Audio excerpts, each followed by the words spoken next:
under a parking lot in Jerusalem. Archaeologists just pulled something out of the ground that survived a fire from 26 centuries ago. It's burned black. It's been sealed underground the entire time. And it might be the closest anyone has ever physically gotten to Solomon's temple. This dig is happening right now, in a place called the City of David, at a site literally known as the Givati Parking Lot. Not exactly the location you'd expect for one of the biggest archaeological finds in years, but that's exactly where it is. The team is a joint effort between the Israel Antiquities Authority and Tel Aviv University, and what they found is a set of massive wooden beams, charred black, that appear to have been part of the roof of an inner courtyard in a building from the First Temple period. Here's the history behind it.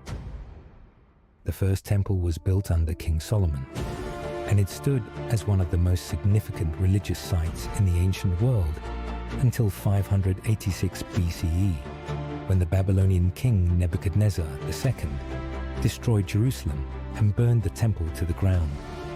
That's not the legend or a reconstructed guess. It's one of the most documented events in ancient Near Eastern history.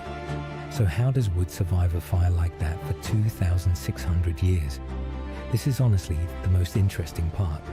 When the building burned, the plaster on its walls melted in the heat, and as it cooled, that melted plaster sealed the charred beams underneath it, like a shell.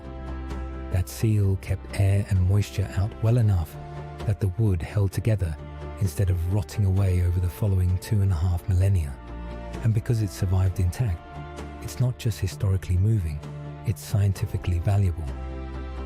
One of the researchers on the project pointed out that it's extremely rare to find wood in Israel with this many visible growth rings still preserved. More rings means more data.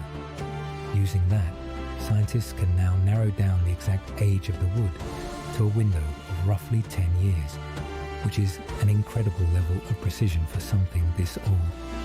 The timing of the announcement wasn't random either. It came out right around Tisha B'Av, the Jewish fast day that specifically commemorates the destruction of both temples. So for a lot of people, this wasn't just a science story. It landed on the one day of the year built around remembering exactly what these beams are. Physical evidence of. It's a strange thing to sit with. A random parking lot, dug down far enough, holding a piece of a fire that ended an empire's most important building just waiting there this entire time. Subscribe. I post a true story like this almost every day.